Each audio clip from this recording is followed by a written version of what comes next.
Bonjour tout le monde, j'espère que vous allez bien. Je voulais vous faire cette vidéo aujourd'hui pour analyser le graphique global du marché altcoin. Vous êtes beaucoup à me demander est-ce que tu peux analyser cet altcoin, etc. etc.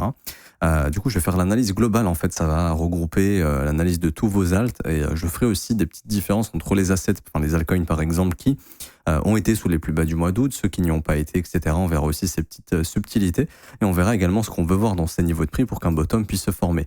Juste avant, je vous rappelle, le mentorship il arrive très bientôt. C'est le premier lien en commentaire épinglé. Il y aura des heures et des heures et des heures de formation gratuite. Ça va vous former de A à Z gratuitement. Vous aurez même la possibilité d'avoir la théorie, la pratique, les exécutions de trade, les sessions de trading. Il y aura aussi un accès au Discord que je vais créer pour les détenteurs du mentorship. La seule chose qu'il y a à faire pour le moment, c'est de vous inscrire sur BitGate via notre lien partenaire. Pour l'instant, il n'y a rien d'autre à faire. Une fois que ça c'est fait, je vous expliquerai fin février, quand j'aurai fini de tourner le mentorship, comment l'obtenir gratuitement et rejoindre le groupe Discord, etc. Alors, ici, pour revenir sur Others. Alors, pour ceux qui ne savent pas, cet indice va représenter tout le marché des altcoins, du top 11 au top 125 sur le market cap. Donc, en gros, ça va vous permettre en fait d'avoir une visu du marché altcoin et de voir un petit peu la capitalisation. Donc ici, on ne parle pas en dollars, on parle en capitalisation. Par exemple, on a eu un top en décembre 2024 à 450 milliards. Là, on a eu un retracement jusqu'à 220 milliards, ce qui veut dire que le marché des alts valait 450 milliards, qu'il a chuté à 220 milliards et qu'actuellement, il est autour des 264 milliards de dollars. Alors, quand on regarde la dynamique de cet indice, on voit que la dynamique est complètement haussière. Ça veut dire que sur du long terme, on voit qu'on fait toujours des creux et des sommets ascendants et que dans l'idée, ce serait de former encore un creux ascendant ici. Et c'est là où il y a déjà une première subtilité, c'est-à-dire que vous avez des crypto-monnaies qui, elles, ne sont pas dans cette dynamique-là. Donc là, en fait, vous allez les comparer, vous allez regarder vos altcoins et vous allez voir si elles correspondent à la dynamique de Others ou pas. C'est-à-dire, par exemple, si je prends Atom, ici, en exemple, on voit que Atom ne répond pas à cette dynamique. Ok. Si je vous prends, je sais pas moi, Sui, on voit que Sui répond clairement à cette dynamique. Et c'est ces assets, ces altcoins-là, qui sont forts, qui justement, eux, ont des dynamiques haussières sur du long terme et quand Bitcoin repartira à la hausse, ce sont des crypto-monnaies qui risquent de aussi rapidement repartir à la hausse. Dans le lot, on peut mettre XRP, par exemple, qui a également cette dynamique. On peut mettre HBAR également, qui a aussi cette dynamique. Donc en fait, le but pour vous, c'est de trouver tous ces assets-là. Par exemple, il y a Cardano aussi, qui a clairement cette dynamique. Et il y a d'autres crypto-monnaies comme Matic, par exemple, qui n'ont pas du tout cette dynamique ici. On peut voir que la dynamique est clairement baissière. Alors ça ne veut pas dire qu'eux, ils vont pas se relever, hein, bien évidemment. Ça veut juste dire que pour le moment, ils sont beaucoup plus faibles. Et puis vous avez des crypto-monnaies qui malheureusement ont été chercher des plus bas. Alors là, j'ai pas forcément toutes les listes, mais est-ce que j'en ai une de tête qui me vient ? Par exemple, Tao, ici, est en train de ne pas répondre à cette dynamique. Moi, je vois plutôt comme un range Tao ici, donc c'est pas forcément le bon exemple. Enfin, si, quoique, son plus bas de août a été maintenu. Non, désolé. Mauvais exemple, on va aller chercher un autre exemple. Arbitrum, par exemple. Arbitrum, vous voyez, qui ne répond clairement pas à cette dynamique. Donc, si votre crypto-monnaie a fait un nouveau plus bas, ça ne veut pas dire qu'il faut la vendre, parce qu'ici, c'est plutôt une zone d'achat. Mais ce qu'il faut comprendre, c'est que le prochain retracement, c'est-à-dire que vous prenez le dernier sommet du 2 décembre, en fait, en comparaison à ce que Others a fait. En fait, je vous explique. Je reviens sur Others et je vous montre un petit peu. Ici, je vais faire un outil de comparaison. Donc là, je vais mettre Arbitrum. C'est l'exemple qu'on avait pris. Hop, je vais le mettre sur une nouvelle échelle, comme ceci. Je vais le mettre en candle également. Hop, donc vous avez Others ici, vous avez Arbitrum. Vous voyez, il y a une différence de dynamique ici entre les deux. C'est-à-dire que Others est parti faire un nouveau sommet. Ici, Arbitrum n'a pas réussi. Ok. On voit que notre plus bas du 5 août sur Others, il est maintenu. Sur Arbitrum, c'est pas du tout le cas. Même le plus bas du 5 août, il est là. Ok. On voit qu'il a été chassé. Ici, c'est pas une zone de vente. Vous ne devez pas vendre des creux. Ça veut pas dire que le marché va pas continuer de chuter. C'est juste que quand on est vendeur, on vend des sommets. Ok. Ici, c'est plutôt une zone d'achat, ce qu'on appelle une sell-side liquidity. Il y avait beaucoup de stops, il y a de gros poissons qui sont venus absorber ici. Mais ce qu'il faut comprendre, c'est que, bon, d'une part, il n'y a pas de confirmation de bottom ici pour l'instant, mais si, quand le bottom se formera, vous allez prendre un fib, vous allez prendre le plus haut, qui correspond au dernier plus haut order sur votre graphique, donc là, en soi, c'est ici, et vous allez, par exemple, je dis une bêtise, imaginons le bottom de Others de Arbitrum, il est à 23 centimes, sait-on jamais, je sors un chiffre comme ça au hasard. Vous allez tracer un fib et vous allez mettre les niveaux suivants, 0,25, 0,5, 0,75, 1. Et c'est de vous dire que la zone 0,5, 0,75, ce sera votre zone d'exit, de vente. Parce qu'il y a énormément de probabilités, s'il fait un nouveau plus bas, que votre coin aille tout simplement faire quoi? Attendez, je vais changer la couleur, on n'y verra rien. Hop, on y verra mieux. Ici, il y a plus de probabilité que quand Orders va repartir à la hausse et qu'on puisse faire encore un nouveau sommet, il y aura encore une phase de retracement probablement, parce qu'on fait que ça, pump, retracement, pump, retracement, pump, retracement, etc. Il y a des chances que malheureusement, lui, il fasse juste un truc comme ça. Donc en fait, ici, il y a une zone de stop évidente. Je pense que ça, on viendra la chercher, donc au-dessus des 94 centimes. Et ensuite, il fera probablement ça. Parce qu'il est dans une dynamique baissière. Et que lorsque Orders fera ça, il y aura encore cette divergence qui va s'accentuer. Et il y aura simplement ce rebond et une nouvelle baisse qui ira chercher encore plus bas que le dernier plus bas. C'est pour ça qu'ici, c'est pas des zones de vente. Les zones de vente, pour se barrer, ce sera le futur rebond ici. Quand Orders ira faire un nouveau sommet, là, il faudra se casser des coins qui sont divergents. Ok? Parce que tous vos coins divergents, il y en a probablement les 3/4 qui vont pas aller faire de nouveaux sommets, malheureusement. Et c'est de regarder si tout ce que vous holdez, c'est divergent comme ça. En fait, tout ce que vous holdez, malheureusement, c'est de la dynamique baissière. Et il vaudra mieux se barrer, en fait. Et au prochain retracement de Orders, aller chercher les crypto-monnaies qui ont un graphique similaire à Orders. Donc, il y en a plein. Enfin, il n'y en a pas beaucoup, il y en a plein, mais c'est vraiment... c'est vraiment les exceptions. Vous avez BNB, vous avez Solana, vous avez Hype ici, vous avez BGB, vous avez du Doge, vous avez AIXBT, enfin vous avez tous les agents IA, les gros agents IA là, qui sont en train de retracer. Par exemple, FED, c'est pas le cas. On voit que FED, c'est un peu comme Arbitrum, donc FED sera la même chose. FED, faudra faire exactement la même chose, c'est-à-dire prendre son FIB ici et éventuellement 0,5, 0,75 se barrer parce que la dynamique là, elle est pas ouf. Peut-être que ça va revenir en force, j'en sais rien, mais en tout cas, c'est ce que dit la dynamique du prix. Vous avez Chainlink aussi, vous voyez. Vous avez AAV que j'allais oublier, vous avez ENA pour l'instant, vous en avez quelques-uns, je peux pas tous les citer, il faut regarder les graphiques, mais regardez simplement, c'est très simple, vous allez sur TradingView, vous vous mettez en weekly et vous regardez tout ça. Et du coup, pour revenir sur Orders, comment on aimerait voir un bottom ici? C'est assez simple.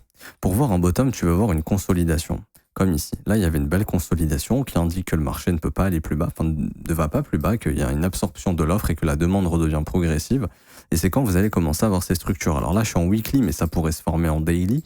Mais souvent, ça passe par ce genre de phase. C'est-à-dire une consolidation chiante où les gens n'y croient plus trop. Et ensuite, quand ça break, là, vous avez un signal qui, éventuellement, peut nous permettre d'aller chercher plus haut. Ça, c'est si Orders maintient sa dynamique. OK? C'est-à-dire quoi maintenir sa dynamique? Tout simplement, par exemple, je vous trace une trendline haussière. Hop, plutôt L. Tac. Vous voyez, comme ceci. En traçant cette trendline, on voit bel et bien que la dynamique, elle est haussière à long terme.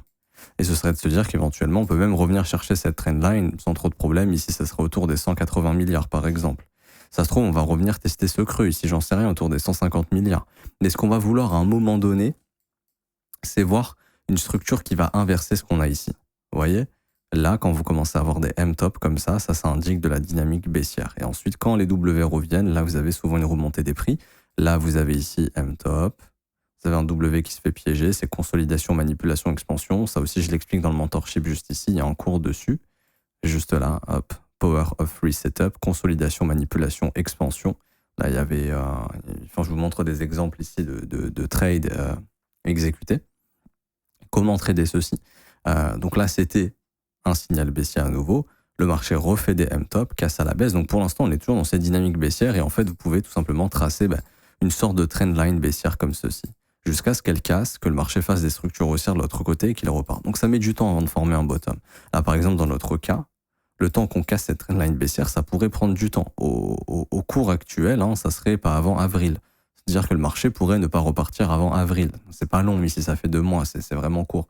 Par exemple, si on remonte et qu'on se met à consolider comme ça pourrait breaker avant. Et là, on pourrait, par exemple, avoir le premier signal fin mars. Mais ce que je veux dire, c'est que pour l'instant, le prix répond à cette trendline baissière et le prix, éventuellement, pourrait décider de revenir chercher, par exemple, cette trendline haussière, qui est la base de la dynamique haussière, voire la grosse trendline haussière que je viens de vous montrer, qui là nous ramènerait autour des 215, 180 milliards de market cap à peu près. Donc ça voudrait dire que le marché altcoin ne serait peut-être pas sur un bottom, mais pourrait encore en avoir dans le ventre du côté de sa chute. Mais quoi qu'il en soit, ça changerait rien. Ça changerait rien. Ça changerait pas grand-chose, puisque dans l'idée, ce sera de trouver une structure haussière à un moment donné pour avoir le reversal. Mais ça peut prendre du temps. Comme je l'explique, ça peut prendre du temps, ça va pas se faire en 2 jours, surtout après des grosses mèches comme ça. Souvent, ce qui se passe, c'est qu'on revient tester les mèches, et c'est ce qu'on est en train de faire ici. Vous voyez la mèche, on revient bosser cette mèche, et ça passe par une phase de consolidation, et ça, dans le sentiment, ça se traduit par des gens qui n'y croient plus, qui se disent, bon, bah, c'est fini, il n'y a plus de bull run, c'est la fin, etc., etc. Plus personne n'y croit. Moi, je me souviens, cet été, là, c'est bon, les gens étaient lessivés, ils en avaient marre, ils se disaient, c'est la fin du bull run. Puis après, il y a eu cette grosse hausse. Donc, ça passe souvent par ce genre de choses. Et puis après, quand ça part comme ça en flèche, il y a tout le monde qui veut faire de l'argent, donc tout le monde revient acheter des alts, et c'est souvent à ce moment-là que le top peut se dessiner. Et ici, à chaque rebond, les gens sont dans l'espoir que ça y est, ce soit reparti, sauf que c'est pas le cas. Et quand les gens, au chaque dip, auront peur, parce que là, au chaque rebond, c'est bon, c'est le bull run to the moon, les bad news sont finis, on renvoie le marché sur Jupiter, alors que pas du tout. Quand les gens au moindre dip auront peur, dire putain, c'est fini, ça repart à la baisse, très souvent, ces dips tiennent. Et après, ça accélère. Et là, les gens deviennent très bullish et euphoriques. Y a tout le monde dit que c'est la season, et puis voilà. Parce que le marché est en train de changer un petit peu. La structure du marché change. Quand vous regardez bien, ça on en parle depuis très longtemps, c'est une structure qui se prend forme. C'est-à-dire que le marché pump, retrace, consolide, pump, retrace, consolide, etc., etc. C'est pas comme 2020 ou 2017. Et encore 2017, c'était... Bon, il y avait quand même des dips ici, mais c'était très agressif. C'est plus pareil. C'est-à-dire que le marché, il fait plus ici des grosses accélérations, des gros nettoyages, des grosses accélérations, des gros nettoyages. C'était un marché qui était super volatile. C'est plus du tout le cas. Maintenant, c'est je pose un bottom, je fais un pump, je retrace, je pose un bottom, je pump, je retrace. Et en fait, vu qu'il y a plein d'altcoins qui arrivent, de narratifs qui arrivent, etc., c'est pour ça que vous avez des coins comme Arbitrum, Aptos, des coins qui sont délaissés, qui rentrent dans des dynamiques baissières au vu des nouveaux narratifs. Et en fait, vu que le marché Orders, il évolue, ici c'est un indice, vous avez les assets forts qui rentrent dans le top 125, les assets moins forts qui perdent des places, qui quittent le top 125, et c'est ce qui fait que ça fait un indice. C'est un peu comme un ETF, en fait, en fin de compte. Et d'ailleurs, ça serait peut-être pas mal d'avoir... Enfin, je sais que Coinbase a fait un sorte d'indice avec 50 crypto-monnaies ou je ne sais plus combien. Mais par exemple, un ETF Altcoin serait super. Enfin, je sais que du côté de Grayscale, ça a déjà été fait. Alors, désolé, je ne connais plus le nom. Peut-être JDLC. Je crois que c'est ça. Et voilà, ça c'est un peu, grosso modo... Bon, là, il n'y a plus de il y a de la cotation.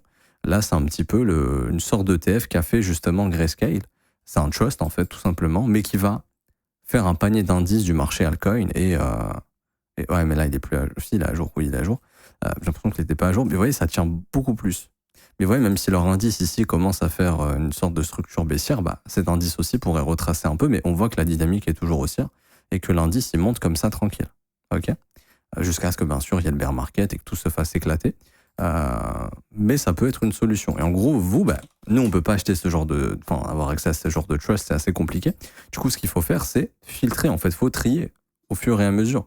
Faut échanger ces coins les plus faibles contre des coins un peu plus forts, qui ont plus de chances de performer, etc., etc. Et le marché est devenu beaucoup plus compliqué que juste sélectionner 5 coins, les holder pendant tout le bull run et se dire ça va le faire. Alors, ça peut le faire, mais graphiquement, on voit que c'est pas le cas et que ça change beaucoup. Et que ces phases de je pars en to the moon, le marché fait x10 et ensuite tout retrace, c'est plus comme ça. On voit vraiment qu'il y a une tendance long terme qui se construit, un peu comme les indices américains, comme de grosses actions américaines, etc., etc. Alors ça reste encore volatile parce que c'est un marché qui est pas super liquide encore et qui est pas fortement capitalisé, mais on voit que ça n'a plus rien à voir avec ce qu'on avait avant. Et ça, faut bien le comprendre. Et c'est pour ça que la dynamique du prix est toujours haussière, il n'y a pas de problème, mais que voilà, un bottom pourrait prendre du temps avant une future hausse. Et quand Orders ira chercher de nouveaux sommets, ça sera en gros tout ce qui se fera au-dessus du prochain sommet, ça sera une zone de gestion de risque pour prendre des profits, pour sortir des coins les plus faibles, avec la technique que je vous ai montrée, et tout simplement, par la suite, lors du retracement, switcher sur des coins qui, eux, auront encore cette dynamique de creux et sommet ascendant pour bénéficier du prochain pump et pas holder des trucs qui font que ça. Parce qu'à chaque fois, les gens, en fait, ça fait ça, ils sont contents, ça remonte, ils se disent c'est bon, c'est la season, sauf que le sommet précédent est maintenu, eux ils sont rentrés par là, ils se disent putain, je suis revenu à break-even, ça repart. Ça remonte, ça retrace, les mecs se disent putain, c'est bon, c'est reparti, on n'est pas loin de mon break-even, et non. Et ensuite, c'est bon, c'est reparti, mais en fait, petit à petit, on s'éloigne du prix d'entrée, en fait, la dynamique baissière, elle continue comme ça.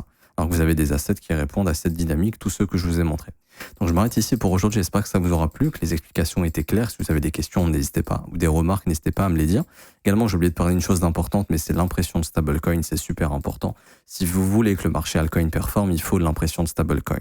J'ai vu un commentaire débile qui dit, mais c'est quoi ce nouvel indicateur encore ? Il n'y a pas plus puissant que l'argent. Est-ce que l'argent rentre ou sort du marché? C'est tout. Faut être con pour pas comprendre ça. S'il n'y a pas désolé des termes, mais quand je vois des commentaires de mecs qui pensent avoir découvert l'eau chaude alors que franchement, c'est genre limite le seul indicateur qui peut être utile pour les altcoins, petit moment craquage, c'est l'impression de stable ici. C'est-à-dire que quand vous avez des grosses barres vertes, c'est-à-dire qu'il y a beaucoup d'argent qui rentre et c'est en corrélation avec le prix, c'est tout à fait logique. Il y a des milliards de stablecoins qui sont imprimés. Là, on voit que malgré l'argent qui a été imprimé, malheureusement, ça n'a pas inversé la dynamique. Donc, vous vous doutez bien que le marché va galérer à repartir s'il n'y a pas d'argent frais qui rentre. Parce que c'est quand l'argent frais rentre que les tendances se forment. Donc là, en fait, on voit que pour l'instant, il y a une décroissance au niveau de l'impression de stablecoin. Et ce qu'on aimerait, c'est que on réimprime un peu doucement et que d'un coup, il y ait des grosses barres. Et donc ça sera probablement le début de la consolidation avec les petites impressions. Et ensuite, quand on va casser les ranges, s'il y a de l'impression de stablecoin, là, on aura la nouvelle tendance avec des impressions fraîches. Mais vous voyez ici, grosse impression, gros pump, grosse impression, gros pump, plus d'impression de stablecoin ou très peu, mouvement baissier. Ici, on réimprime, juste là, on pose un bottom, on commence à réimprimer, on casse les ranges, on réimprime à mort, il y a la tendance qui commence. Ensuite, on commence à de moins en moins imprimer, un top se forme. On a ici des impressions autour de l'investiture de Trump, avec surtout, je pense, beaucoup d'argent qui est rentré pour aller spéculer sur le même coin de Trump, notamment.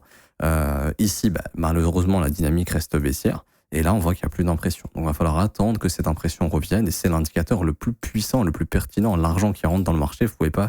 C'est mieux qu'un RSI, c'est mieux qu'un MACD, c'est mieux que n'importe quel indicateur, c'est mieux qu'un fair value gap. C'est littéralement, c'est un cheat code. On a en direct, on a la chance. Et ça, du côté de la Fed, etc., on n'a pas, les datas en direct. Mais nous, en crypto, on a de la chance que la blockchain, tout soit instantané, qu'on puisse voir au moment où l'argent est imprimé, quand est-ce qu'il est imprimé. Et ça, c'est très puissant. Donc je m'arrête ici pour aujourd'hui. Bombardez les pouces bleus, commentaires, abonnez-vous, ce n'est pas déjà fait. Merci à ceux qui jouent le jeu.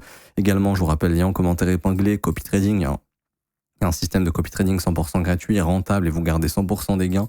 Juste ici, quelques petits exemples de trades qui ont été pris, des stratégies ici en chiffres. On vous vend pas du rêve. Vous voyez qu'ici, on a commencé avec un portefeuille de $500, qu'on est à 540. L'objectif, c'est de faire des gains croissants, des gains réalistes, avec un risk-reward réaliste. L'objectif, c'est pas de vous vendre du rêve, vous ferez x10, c'est pas du tout le cas dans le copy trading. Si vous cherchez du x10, allez vous faire arnaquer ailleurs parce que c'est pas chez nous que ça se passe. On a des gains qui sont réalistes. Par exemple, ici sur la stratégie GOAT, on a un APY estimé de 44%, ce sera peut-être moins, peut-être un peu plus. C'est ce qu'on est en train d'essayer d'avoir comme objectif. Donc encore une fois, on ne vend pas du rêve. Quelqu'un qui met 1000 € gagnera 400 € si on atteint les objectifs à peu près. Donc encore une fois, on n'est pas en train de vous vendre du rêve du tout. L'objectif, c'est d'avoir une partie de votre portefeuille qui va tourner tout simplement de façon automatisée et qui va générer du rendement avec des stratégies algorithmées. C'est un peu ce que font les hedge funds. On a décidé de le faire ici publiquement et gratuitement parce que généralement, pour rejoindre ces hedge funds, ces banques privées, il faut avoir de gros fonds ou payer pour entrer, etc. Là, c'est 100% gratuit. Vous avez toutes les explications. C'est le premier lien en commentaire épinglé. Ça vous ramène sur cette page, vous vous inscrivez sur BitGet via notre lien partenaire, c'est la seule chose qu'on vous demande. Ça vous permettra d'avoir accès au copy trading gratuitement, sans rien payer. Vous aurez aussi la possibilité d'avoir accès au copy trading parce que c'est sur BitGet qu'on a fait tout le système pour le moment. Vous allez aussi ensuite cliquer sur ce lien, rejoindre copy trading, c'est 100% gratuit, c'est un petit formulaire. Prénom, email, identifiant BitGet, vous cliquez sur rejoindre. Et ensuite, vous avez juste ici à cliquer sur configurer le copy trading. Il y a 4 vidéos qui vous expliquent absolument tout. C'est super simple. Vous aurez accès à la plateforme de copy trading qui est juste ici. Vous pourrez cocher les stratégies. On vous explique absolument tout de A à Z. Et vos fonds restent sur BitGet. Vos fonds ne viennent pas sur notre plateforme à nous. C'est ça qui est important. Vous avez également l'école, mais ça, j'en ai déjà parlé plein de fois. Vous êtes les bienvenus pour intégrer mon groupe privé et vous former à mes côtés. Toutes les explications sont juste ici. Rejoins mon école de trading. Ça, c'est la page de l'école. Je m'arrête ici. Bonne journée à tous. On se retrouve très bientôt. Ciao, ciao.